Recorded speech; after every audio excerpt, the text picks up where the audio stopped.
In this video, we're going to be talking about body alignment for postpartum exercise and pelvic health. And now there is no one particular body alignment that is perfect for every single body, but when we're talking about pelvic health, when we're talking about postpartum exercise, a stacked alignment is a really great place to start. And so that's what I'm going to cover in this video. Before we get going, let me introduce myself. I'm Laura Jawad. I'm a pregnancy and postpartum personal trainer, and I am passionate about helping folks stay active in pregnancy and achieve their strongest postpartum recoveries.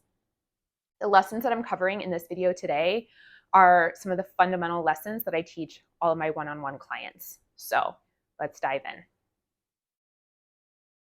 So what is a stacked alignment? A stacked alignment occurs when the ribcage stacks nicely over the pelvis. And now, of course, our ribcage and pelvis are always stacked on top of one another to some degree, but in pregnancy and postpartum, we tend to see one of two postures. In one scenario, you'll see people with their ribcage and their pelvis flared away from one another, creating a lot of excessive length in the abdominal wall. And in the other scenario, you'll see folks really tucked with the ribcage and pelvis dumping towards one another. And in either of these scenarios, the muscles of the core don't rest in their neutral position, and muscles work best when they rest in their neutral position. So in either this flared posture or this kind of dumped forward posture, the muscles are not going to be firing optimally. We want to find this neutral position.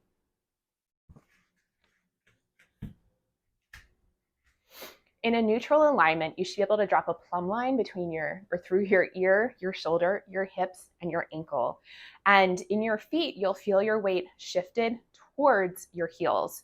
Now, if you feel your weight towards the front of your foot, that's one clue that your alignment is not stacked. And so if you're here, you're going to want to bring your hips back and your ribs down.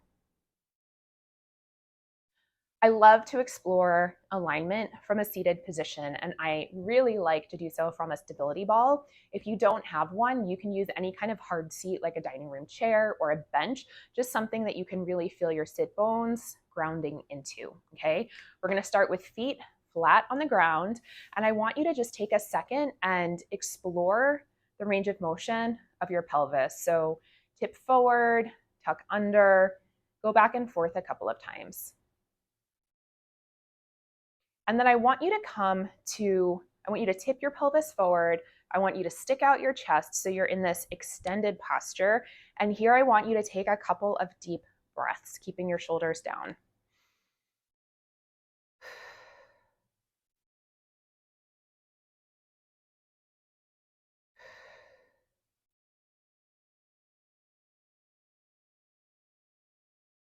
As you take a few more breaths, I want you to think about how easy or hard that breath is to take. And then I also want you to think about where you feel that breath, the pressure going in your body. Next, I'm going to have you roll your pelvis under. So you're going to be in more of this like slouched C shape. I'm going to have you do the same thing, keeping your shoulders down. I want you to take a couple of deep inhales, well, breaths. Inhale and exhale, please.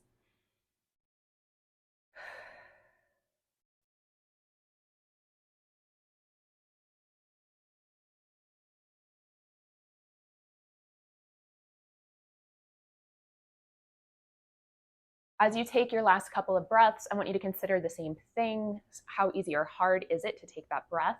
Where do you feel the pressure or that breath going? And when you're done, I want you to come into a neutral seated position. So here, our pelvis is somewhere in between that tipped forward and tucked under position, and our rib cage is similarly in a neutral range as well. Okay, so rib cage nicely stacked over pelvis, keeping shoulders down. Take a couple of great big breaths here.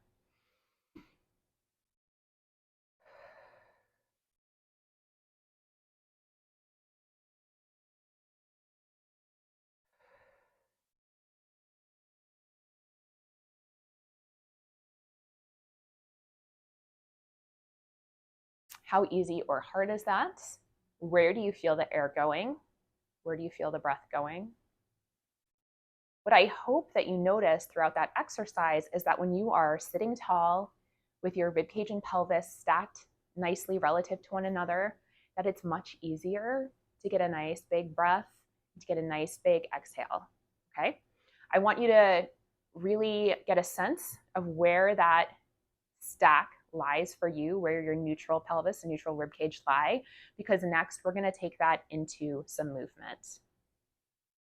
Okay, so now you have found a nice stack between your ribcage and your pelvis. We are going to use that as the starting point, the end point, and the in-between point for many of our exercises, unless that exercise calls specifically for a flexed back or a tucked under pelvis. You are probably going to be working from this stacked alignment, okay? So let's use a hip hinge to practice moving with a stacked torso. So from the side, I'm going to find that nice stacked alignment, and then I'm going to inhale back, exhale, come up. Now, as I come back, my whole torso is moving as one unit, and the orientation between my ribcage and my pelvis does not change. I maintain that stack as I come down and as I come up. Now, what would it look like if I wasn't maintaining that stack? It could look like a couple things. So for one, in this lower position, it might look like a rounded back. So if you're coming into a hinge with a rounded back, you've lost your stack. Conversely, if you're coming down with a really arched back, you've lost your stack. The final thing that I frequently see is that folks will come down okay, they come up, oh, and then they press through because someone told them to squeeze their glutes really hard at the top. And once again, we've lost our stack. So ending here, inhaling back, exhaling, come up, maintain that stacked alignment throughout the entire exercise. And of course, you can take this alignment pattern into your squats, your presses, your pulls, all of your different movement patterns. If this has been helpful, before you go, I would deeply appreciate it if you could like, share, or spread the word about this video. I wish you all the best, friends. Good luck.